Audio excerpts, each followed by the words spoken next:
The heroes we grew up watching were always presented as being wholesome, altruistic, and benevolent in nature, often standing up for and fighting for the side of those who were morally correct.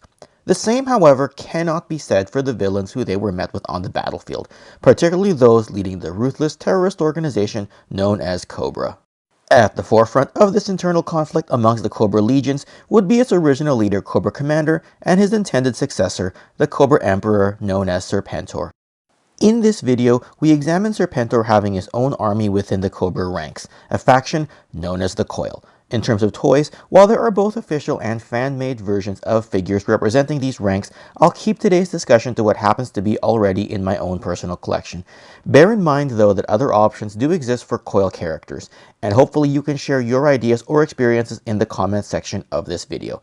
Let's begin. Hi everyone, this is Ken with Toy Connections. If you would like to see more figure reviews, figure comparisons, toy histories, collection footage, and toy insights in general, please be sure to hit subscribe, click that notification bell, and press like. This video is brought to you by Serpentor's Lair, a pop culture entertainment as well as action figure news website. Be sure to give them a look at serpentorslair.com or join the conversation on their chat forum, serpentorslair.info. In the original Sunbow animated cartoon as well as the 80s Marvel comics, Serpentor is an amalgamation of history's great leaders, with their DNA fused together to create a super soldier of sorts for Cobra. Far more serious than his contemporary rival leader, Cobra Commander, Serpentor's demeanor and presence earned him respect among his followers akin to what is expected of a more traditional villainous leader. The 1986 set that includes both Serpentor and his Air Chariot still holds up today as a desirable collectible piece. Don't lose the knife though if you have him complete, as that's the difficult part to replace. As a lifelong G.I. Joe fan, I never did and still today can't figure out who should lead the Cobra forces on my toy shelves, so if you have a preference between Cobra Commander and Serpentor, please tell me in the comments below. However, I will say this, those who follow the channel know that I'm something of an obsessive wrestling fan, meaning I'll often throw these two in a one-on-one fight to see who emerges victorious. But back to the wrestling thing. I've often resorted to outside interference to determine the outcome between these two, and I could just picture Cobra Commander's shrieking voice as Serpentor takes the cheap victory by any means necessary. Hey, who says adults can't have the same imagination that they had as children? Okay, in all seriousness, since we're talking about the COIL as a faction, the Devil's Due Publishing series of the 2000s showed the COIL as an offshoot that worshipped Serpentor, while the IDW series that came after showed the COIL as a religious following that utilizes Golobulus as its symbolic avatar. But as a collector, whatever COIL figures I own ends up being my own personal mixture of sorts, resulting from my extended time reading the Devil's Due Publishing comics as well as my personal taste of what I feel looks best on my toy shelf. This COIL trooper from the 2006 Cobra's Most Wanted Mercenaries convention set are my choice for Serpentor's army builders. While the file card only hints at their connection to Serpentor, the DDP comics tie in a different colored version of this trooper, but I just treat them largely being the same. As far as I can tell, they are Serpentor's equivalent of Cobra Commander's 1982 or 83 Blue Shirt Troopers in some ways, though since they serve Serpentor, I just go on and assume that they are more elite like Destro's Iron Grenadiers and hopefully have better aim on the battlefield. The convention set came with 6 of these, but I've seen them pop up on social media and other avenues if you do decide to buy them individually. I like the green, gold, and black design as it represents Serpentor quite well, and each of these COIL troopers comes with 2 weapons shown here. In general, they would be my top recommendation when it comes to troops to flank Serpentor.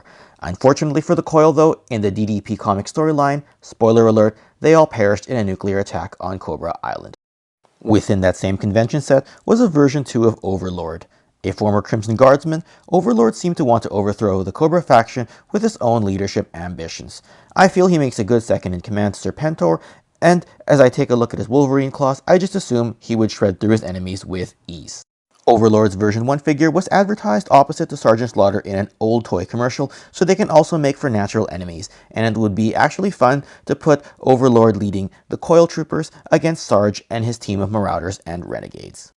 Now, since I'm such a fan of the Devil's Due Publishing comic series, who's this guy? Well, he goes by the name of Hannibal, like Hannibal Lecter. He's a young teenage clone of Serpentor in this series.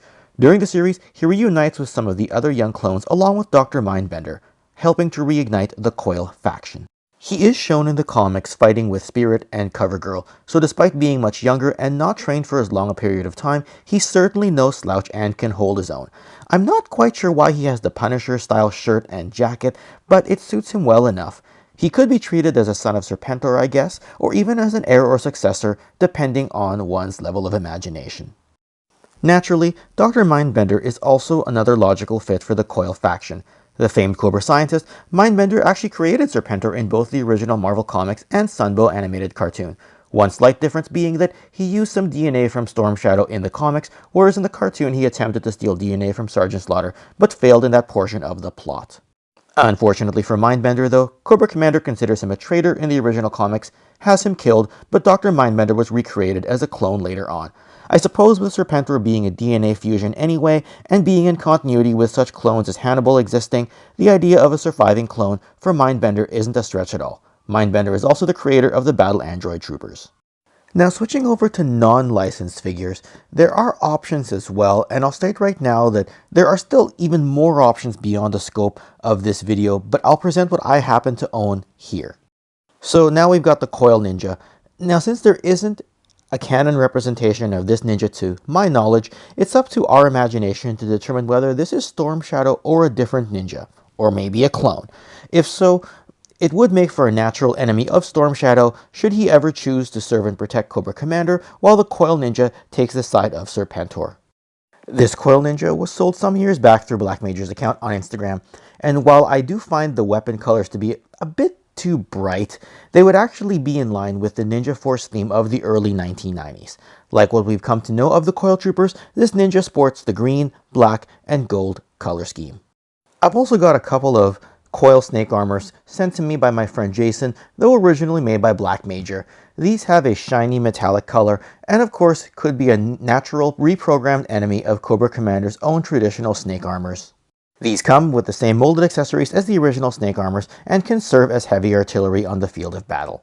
Thus, when shown together, the Coil faction can look pretty solid and powerful overall. So if you're like me and you enjoy building up sub-factions within the original Cobra army, give it a try if you already haven't.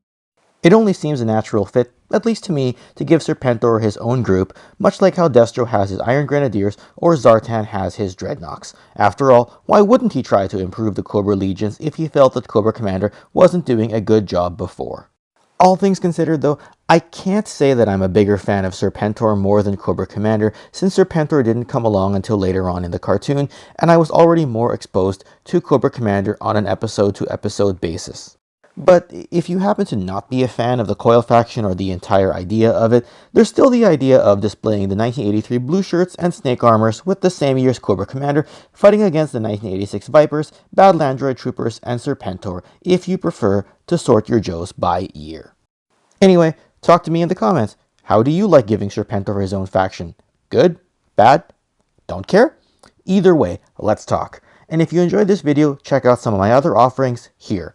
Otherwise, that's it from me this time, and I'll see you again soon with some more of my favorite toys. Take care.